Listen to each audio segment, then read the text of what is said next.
नमस्कार, स्वागत है आप सभी का वीडियो गुरु में। और आज वीडियो गुरु में हम लोग बात करने वाले हैं मेंसुरेशन यानी क्षेत्रमिति की। क्षेत्रमिति में अभी तक हम लोग ने देखे फॉर्मूलेज और उन पर बेस्ड सवाल, कैसे उनका लेवल टफ किया जाता है। 2D क्या होता है, 3D क्या होता है, 2D के सवाल कैसे लगते हैं, 3D के सवाल कैसे लगते हैं। अभी हम लोग बात कर रहे हैं 2D पे आपके लेवल को अगर थोड़ा सा टफ किया जाएगा तो कैसे किया जाएगा, या उसमें क्या क्या वैरायटी के सवाल बनते हैं। तो ज्यादा समय ना लेते हुए शुरू करते हैं आज का सेशन और लाते हैं सबसे पहला सवाल आपके सामने। तो ये रहा आपके सामने सबसे पहला सवाल। चलिए देखते हैं इस सवाल को। अब इस सवाल में क्या कहा जा रहा है, an elephant of length 4 metre is at corner of an rectangular cage. अब एक रेक्टेंगुलर केज है, इस तरीके से ये केज बना होगा। इसमें यहां कहीं एक हाथी खड़ा हुआ है, ऐसे यहां पे एक हाथी है, ठीक है। And faces towards the diagonally, और ये ऐसे देख रहा है, डायगनली देख रहा है, ठीक है। अब कह रहे हैं if the elephant start moving towards the diagonal opposite side. अच्छा, एक चीज पता है हमें क्या, अब इसको अगर मैं सिर्फ बात करूं तो मुझे सिर्फ इससे मतलब है, क्योंकि हाथी इस पर चल रहा है तो ऊपर वाले पार्ट से मुझे मतलब नहीं है। तो मैंने इसको इस तरीके से फिगर बनाया ताकि मुझे बड़ा बड़ा आराम से दिखे। ये केज का ग्राउंड था, यहां पे हाथी खड़ा है और हाथी को यहां पहुंचना है। यहां पे हाथी खड़ा है और हाथी को यहां पहुंचना है, और हाथी खुद में 4 मीटर का है, यानी हाथी इतना हिस्से पे खड़ा है। इसकी जो भी लेंथ होगी उसमें इतना हिस्से पर हाथी खड़ा है, क्योंकि वो है 4 मीटर का। ठीक, अब हमसे क्या कहा जा रहा है, इस डायगोनल केज जो है इसकी वैल्यू होगी 16, इसकी वैल्यू होगी 30। अब ये 30 है, ये 16 है, ये कितना हो जाएगा 34। आप कहोगे सर इतनी जल्दी कैसे निकाला। मैंने कहा 30 और 16 का कॉमन फैक्टर है 2, इससे 2 से डिवाइड कर दो। 30 और 16 का कॉमन फैक्टर है 2, इससे 2 से डिवाइड कर दो, तो ये बचेगा 8 और 15। अब मेरे को पता है 8 और 15 का पाइथागोरस ट्रिपलेट होता है 17। 8 15 17। अब इसका दुगना किया तो 16, इसका दुगना किया था तो 30, इसका दुगना किया आप 34, यानी जो 30 और 16 से आपका पाइथागोरस ट्रिपलेट बनेगा वो बनेगा 34। अब कहा जा रहा है हाथी जो है वो इस पॉइंट से इस पॉइंट पर पहुंच रहा है, एक तरीके से इतने पे, क्योंकि 4 मीटर चौड़ा है तो इस पॉइंट पर होगा। इस पॉइंट से इस पॉइंट पे पहुंच रहा है, यानी इस पॉइंट से इस पॉइंट की लेंथ कितनी होगी 30। कैसे 30 कैसे होगी 34 माइनस 4, ये 34 था, इसमें से ये 4 वाला पार्ट हट गया 30। अब इस 30 को अगर हाथी 15 सेकंड में कवर कर रहा है तो हाथी की चाल क्या हो गई 2। हाथी की चाल हो गई 2 मीटर पर सेकेंड। सही है, हाथी की चाल हो गई 2 मीटर पर सेकेंड। क्लियर हुई बात। तो इस सवाल का जो मेन कॉन्सेप्ट है, या आप कह सकते हैं समझने वाली बात है, वो ऐसे समझ लो, अगर ये डायगोनल है 34, इसमें हाथी खुद आपका यहां पे ऐसे हाथी खड़ा है ना। थोड़ी ड्राइंग हमारी खराब है, आप चाहो तो ऐसे मान लो,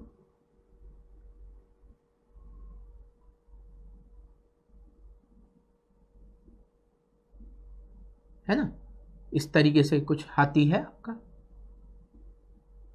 थोड़ी ड्राइंग खराब है, चलेगा, लेकिन है ना, हाथी इस तरीके से खड़ा है। अब ये हाथी खड़ा है, ये 4 मीटर हो चुका है, तो इस 34 में से 4 मीटर निकल गया, बचा कितना है 30।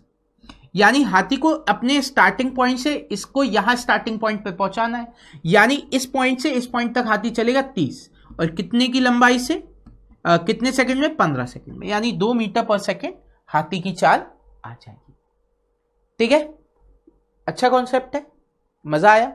चलो इसी बात पे बढ़ते हैं अगले सवाल की तरफ। अगला सवाल कह रहा है the ratio between the length and the breadth of a rectangular park is 3:2। आपसे क्या कहा जा रहा है, एक रेक्टेंगुलर पार्क है आपका, जिसमें आपकी जो भुजाएं हैं इनका जो अनुपात है वो है 3:2। यानी अगर ये 3x होगा तो ये आपका 2x होगा। अब कह रहे हैं if a man cycling along the border of the park at a speed of 12 metre per second completes 1 round in 8 minute. यानी इस पॉइंट से चलता है आदमी, ऐसे जाता है, फिर ऐसे जाता है, फिर ऐसे जाता है, ऐसे जाता है, फिर यहीं आ जाता है। इसी पॉइंट से चलकर आदमी यहीं आ जाता है। अगर डिस्प्लेसमेंट कहते तो 0, पर डिस्टेंस कितना कवर किया। डिस्प्लेसमेंट क्या होता है कि एक पॉइंट से दूसरे पॉइंट के बीच की दूरी, पर यहां पे क्या है, वो दोनों पॉइंट सेम हो जाते हैं तो 0 हो जाता है डिस्प्लेसमेंट। पर यहां पे किसकी बात हो रही है, डिस्टेंस की। तो डिस्टेंस कितना हो गया हमारा, इसके पेरीमीटर के बराबर, इसके परिमाप के बराबर हो जाएगा, क्योंकि पूरा आपके बाउंड्री पे चला। तो ये आपका कितना हो गया, 2x प्लस 3x और इसका दुगना, यानी 10x। अच्छा, ये डिस्टेंस इसने कवर किया। अब डिस्टेंस क्या होता है, स्पीड इनटू टाइम। डिस्टेंस क्या होता है, स्पीड इनटू टाइम, यानी 10x बराबर होना चाहिए, स्पीड कितना है 12, इसे मीटर पर सेकंड में चेंज करेंगे तो 5/18, और टाइम कितना है 8 मिनट, इसे सेकंड में चेंज करेंगे तो इंटू 60। अब आप देखिए यहां पे हमने सॉल्व करने का प्रयास किया तो 0 से 0 चला गया, 6 से 3 बार चला गया, 3 से 4 बार चला गया, 4 इंटू 5 20, 20 इंटू 8 160, 4 इंटू 5 20, 20 इंटू 8 160, यानी ये जो रेशियो है वो 160 के फॉर्म में होगा। अब हमसे क्या पूछा जा रहा है, एरिया। तो एरिया क्या हो जाएगा, 3 इंटू 160 इंटू 2 इंटू 160, तो ये क्या हो जाएगा 160 इंटू 160, 3 2 6, और 16 का स्क्वायर हो जाएगा 256, और 2 0 और लग जाएंगे। तो अब आंसर क्या हो जाएगा, 1 0 2 0, 6 6 36, 6 3 कैरी, 6 5 30, 3 कैरी था 33, 3 कैरी, 6 2 12, 3 कैरी था, तो कितना हो गया 5, 15366, 153,600 आपका आंसर हो गया, 153,600, यानी कि ऑप्शन थर्ड आपका जवाब हो गया बच्चों। ठीक है, चलिए, तो इतनी बात आपको क्लियर हो गई है ना, इतनी बात आपको क्लियर हो गई होगी। तो देखो ये जितने भी सवाल हम लोग डिस्कस कर रहे हैं, आप देखेंगे प्रीवियस ईयर में आए हुए हैं आपके एग्जामों में। अब प्रीवियस ईयर में आपके एग्जामों में आए हैं ना, तो अब क्या हो गया, इससे हमें क्या करना पड़ेगा, इन पे वर्कआउट करना पड़ेगा, ऐसे सवालों की अप्रोचेस समझनी पड़ेगी। देखो यहां पे हम बहुत ज्यादा सवाल नहीं करा सकते, मैक्सिमम वैरायटी ऑफ सवाल हमने कराने का प्रयास कर रहे हैं, पर आपको इसके अलावा भी सवाल ढूंढ ढूंढ के करने पड़ेंगे। ये सिर्फ आपके अप्रोचेस खोलने के लिए है, आपके बेसिक कॉन्सेप्ट खोलने के लिए है। अगर डिफरेंट सवाल आते हैं तो उनकी अप्रोचेस कैसे सेट होती है उनके बारे में, पर जितना आप प्रैक्टिस करोगे उतना आपके लिए अच्छा होगा। प्रैक्टिस कहां से करोगे, स्पीड टेस्ट, जितने ज्यादा लगा सको उतने ज्यादा स्पीड टेस्ट लगाओ बच्चों। चलो ठीक है, चलिए अब बढ़ते हैं अगले सवाल। अगला सवाल क्या है आपके सामने, अगला सवाल है कि the radii of two concentric circle are 68 centimetre and 22 centimetre, the area of the close figure boundary bounded by the boundaries of all the circle is. अब देखो यहां पे आपसे क्या कहा जा रहा है, इतना आसान सर्किल सवाल है। कोसेंट्रिक सर्किल क्या होते हैं, एक ही केंद्र से दो अलग अलग त्रिज्या के सर्किल बनाए जाए, यानी two circle formed from the same centre with different radius. क्या कहा, two circle formed from the same centre with different radius. तो अब इनके अंदर का क्षेत्रफल जो इनके बीच में बंद होता है, ये बीच में बंद होने वाला क्षेत्रफल क्या हो जाता है, पाई कैपिटल आर का स्क्वायर माइनस स्मॉल आर का स्क्वायर। क्या हो जाता है, पाई कैपिटल आर का स्क्वायर माइनस स्मॉल आर का स्क्वायर। अब देखो यहां पे क्या हो जाएगा, पाई 68 स्क्वायर माइनस 22 का स्क्वायर। अब एक बात समझो, अगर मैं 68 का स्क्वायर निकालूंगा, निकाल तो मैं सकता हूं है ना, 68 का स्क्वायर भी हम लोग निकाल सकते हैं, लेकिन ये आपका क्या हो जाएगा, बहुत लेंदी हो जाएगा। ये आपका क्या हो जाएगा, बहुत लेंदी हो जाएगा। 68 का स्क्वायर कितना हो जाएगा, 4524 हो जाएगा, 4520 4524 हो जाएगा, 22 का हो जाएगा 484, माइनस करेंगे तो आपका कितना हो जाएगा 4140 4140 हो जाएगा। सही, ये आपको मैंने कितना बोला था, 4524 नहीं 46 हो जाएगा है ना, 4624 माइनस 18 है ना, 324, 3 कैरी 21 और 25 46, हाँ, -484। तो आप देखो 4 से 4 गया 0, 8 12 में से 8 गया 4, यहां 5 हो जाएगा, 5 में से 4 गया 1 4, तो 4140 पाई आपका आंसर आ गया। 4140 पाई आपका आंसर आ गया ऑप्शन 1। पर जब भी हमारे सामने इस तरीके की कंडीशन बनती है जहां पे दो टर्म स्क्वायर में आ रहे हैं, तो ये ए स्क्वायर माइनस बी स्क्वायर के फॉर्म में हमें दिख रहा है, ए स्क्वायर माइनस बी स्क्वायर के फॉर्म में दिख रहा है, तो हम यहाँ पे अप्लाई क्या करेंगे, 68 प्लस 22 इंटू 68 माइनस 22। अगर हमें स्क्वायर याद नहीं है, जैसे मुझे याद था 4624 है और वो आपका 484 है, मैंने माइनस करके 4140 बता दिया। आपको नहीं पता तो आप क्या करेंगे, a plus B into A minus B, क्या करेंगे, a plus B into A minus B, A plus B 68 plus 22, 2 इधर दे दिया 70, 70 प्लस 20 90, इंटू 68 माइनस 22 6 और 4 46, तो 0 9 6 54 5 9 4 36 4140 पाई सेंटीमीटर स्क्वायर। तो option 1 is the right answer, 4140 pi centimetre square, क्योंकि पाई हमने अभी हटा दिया ना, इसके साथ क्या था, पाई भी तो लगा हुआ था।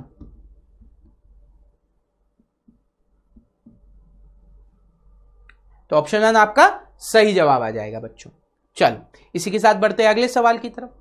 अगला सवाल कह रहा है, in a trapezium ABCD, AB and CD are parallel side, AB और BC क्या है, आप DC क्या है, पैरेलल साइड है, एंड एंगल ADC आपका क्या है, 90 डिग्री। ABCD ये आपको दे रखा है 90 डिग्री। अब कह रहे हैं इफ AB इज 15, AB आपका कितना दिया गया है, 15, CD इज 40, CD आपको दिया गया है 40, डायगोनल AC आपको दिया गया है 41। तो आपको पता है 40 और 41 ये पाइथागोरस ट्रिपलेट हैं, और ये किसके साथ बनाते हैं, 9 के साथ। ठीक है, 40 क्या होता है 1600, 9 क्या होता है 81, ये आपको 1681 दे देता है। 40 का स्क्वायर प्लस 9 का स्क्वायर बराबर 41 का स्क्वायर। ठीक है, पाइथागोरस ट्रिपलेट है, जिनको याद है बहुत अच्छी बात है, जिनको नहीं याद है कोई बात नहीं, आप यहां पे कॉन्सेप्ट लगा सकते हो कि दो कॉन्जिक्यूटिव नंबर्स के स्क्वायर का डिफरेंस, यानी 41 का स्क्वायर माइनस 40 का स्क्वायर, ये बराबर हो जाता है इन दोनों के सम के, ये बराबर हो जाता है इन दोनों के सम के। तो अब 41 प्लस 40 81, ये किसके बराबर होता है, 9 के। तो आपने देखा 41 40 दो कॉन्जिक्यूटिव नंबर थे, तो इनके बीच का डिफरेंस इसका इधर का स्क्वायर होना चाहिए, तो इन दोनों के बीच का डिफरेंस कितना हो जाएगा, 41 माइनस 40, सॉरी 41 प्लस 40, 41 प्लस 40 81, यानी कि 9। यहां पे आपका क्या आना चाहिए, 8 का स्क्वायर आना चाहिए, सॉरी 9 का स्क्वायर 81। ठीक है ना, तो ये आपका 9 हो गया। अब आपसे कह रहे हैं the area of the trapezium. अब एरिया ऑफ अ ट्रेपेजियम क्या होता है, 1/2 sum of parallel side. Sum of parallel side क्या हो जाएगा, 15 और 50 55 इंटू हाइट कितनी है 9, 55 इंटू 9 कितना हो जाता है 495, है ना। 45 इंटू 11 कर दिया मैंने, एक तरीके से मैंने क्या किया, 45 इंटू 11 कर दिया, या 550 में से 55 हटा दिया, 550 था 50 हटाया तो 500 माइनस 5 और कर दिया 495, डिवाइड बाय 2, तो ये कितना हो जाएगा 247.5, यानी option second is the right answer. 247.5 option second हमारा सही जवाब हो जाएगा बच्चों। चलो इसी के साथ बढ़ते हैं अगले सवाल की तरफ, देखते हैं अगला सवाल क्या है आप सभी के लिए। अब अगला सवाल कह रहा है the sum of the length and the breadth of a rectangle is 6 centimetre. आपसे क्या कह रहे हैं, L प्लस बी कहीं पर 6 है। A square is constructed such that one of its side is equal to a diagonal of the rectangle. आपसे क्या कहा जा रहा है, एक स्क्वायर बनाया गया है, ठीक है, इसकी जो ये आपका L और B है, यहां पे जो आपका डायगोनल आ रहा है वो स्क्वायर के साइड के बराबर है। ठीक है, if the ratio of the areas of the square and the rectangle is 5:2, the area of the square is, आपसे कह रहे एरिया ऑफ द स्क्वायर आपको ज्ञात करना है। इन दोनों के एरिया के बीच का जो रेशियो है वो 5:2 है। अब मैं क्या कह सकता हूं, देखिए ये हो जाएगा L into B rectangle, L into B क्या हो जाएगा आपका रेक्टेंगल हो जाएगा।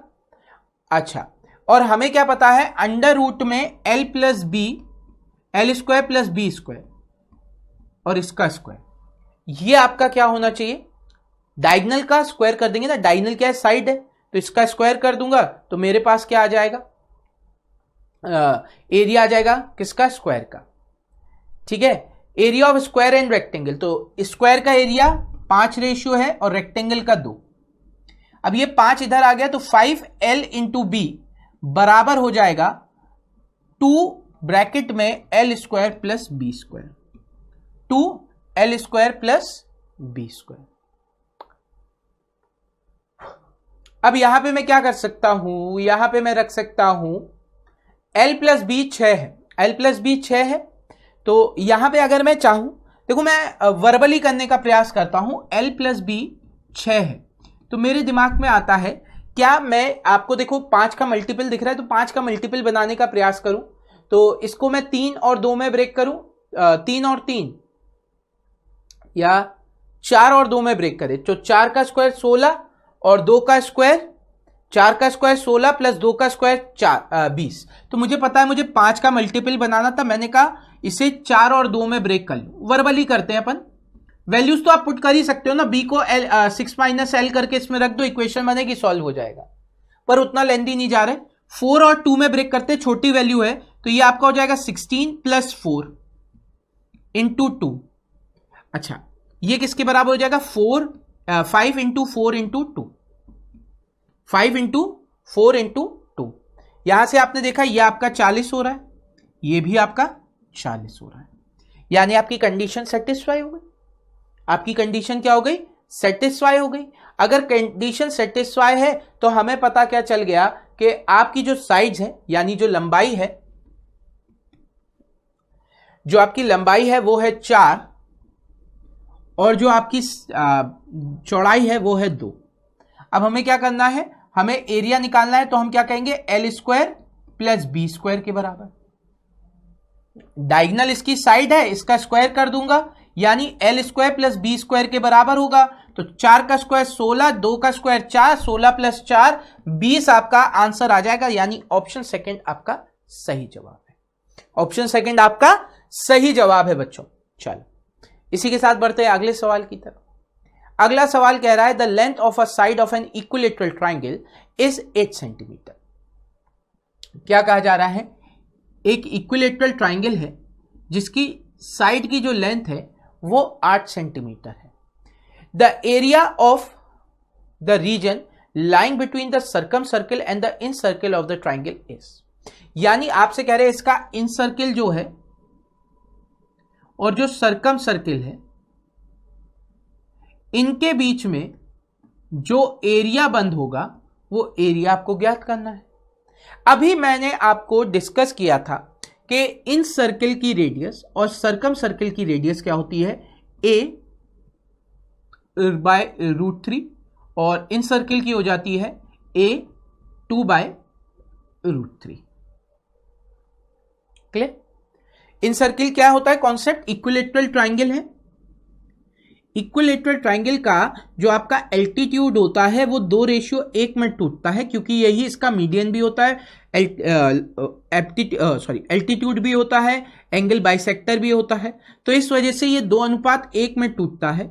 तो √3/2 a को अगर मैं 2/3 रेशियो में बांटूंगा तो 2 से 2 कैंसिल, ठीक है, और नीचे आपका a/√3 आ जाएगा, √3 से √3 टाइम्स। ये जो 2 वाला भाग है, यानी ये वाला जो भाग है a/√3, ये आपका क्या बताता है, ये आपका सर्कम सर्किल की रेडियस बताता है, और ये वाला जो पार्ट बचा है ये आपका इसका आधा होगा, यानी a/2√3 होगा। ये आपका क्या बताता है, इन सर्किल की रेडियस बताता है। क्लियर है। अभी मैंने आपसे कहा कि यहां पर इस तरीके का जब भी आपका क्या है, सेंटर सेम है, ये एक तरीके से आप कह सकते हैं ये इन सर्किल होगा, एक सरकम सर्किल होगा, सेंटर सेम है दोनों का, ये आपकी रेडियस है इन सर्किल की, ये आपकी रेडियस है सरकम सर्किल की, तो आप क्या कह सकते हैं, पाई आर सी का स्क्वायर माइनस आर आई का स्क्वायर। तो पाई यहां पे हम क्या रखेंगे, 8 का स्क्वायर डिवाइड बाय √3 का स्क्वायर यानी 3, माइनस यहां पे क्या आएगा, 8 का स्क्वायर डिवाइड बाय 2, 2 का स्क्वायर 4, 2 इंटू 2 इंटू 3, 4 से ये चला जाएगा, एक सेकेंड इसको प्रॉपरली लिख लेते हैं, पाई का मतलब 22/7, आर इसको क्या लिखेंगे, 8 का स्क्वायर 64 डिवाइड बाय 3 माइनस 8 का स्क्वायर 64 डिवाइड बाय 4 इंटू 3, 2√3 से डिवाइड होता है ना, तो 4 से ये चला जाएगा 16 बार,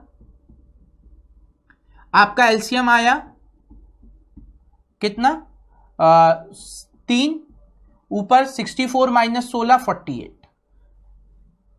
ठीक है, कितना हो जाएगा 48। अब आपने इसे 3 से डिवाइड कर दिया, ये चला जाएगा 16 टाइम 16 इंटू 22, 16 इंटू 22 हो जाएगा आपका 352 डिवाइड बाय 7, तो ये आपका आ गया 50 सही 2/7। आंसर क्या आ जाएगा, 50 सही 2/7, यानी कि ऑप्शन सेकंड आपका सही जवाब हो जाएगा। ऑप्शन सेकंड क्या हो जाएगा, आपका सही जवाब हो जाएगा बच्चों। चलिए इसी के साथ करते हैं आज के सेशन को समाप्त। उम्मीद करते हैं आज का सेशन आपको लगा होगा मजेदार, कुछ नए सवाल, कुछ नए अप्रोचेस आपने सीखी होंगी, नई ट्रिक्स सीखी होंगी, कैसे फॉर्मुलेस को अप्लाई करते हैं जब सवाल कुछ घुमा कर दिया जाता है, वो आपका क्लियर हुआ होगा। तो अगर सेशन आपको पसंद आ रहे हैं तो वीडियो के गुरु के बारे में जरूर बताएं, अपने दोस्तों को शेयर करें इसकी इंफॉर्मेशन उनके साथ, ताकि ज्यादा से ज्यादा लोग जुड़ सके हमारे साथ। पर अभी के लिए हमें दीजिए इजाजत, अगले सेशन में मिलेंगे तो बात करेंगे और नए सवालों की और कॉन्सेप्ट की, पर अभी के लिए बस इतना ही। तो अगली मुलाकात तक के लिए take care and enjoy yourself.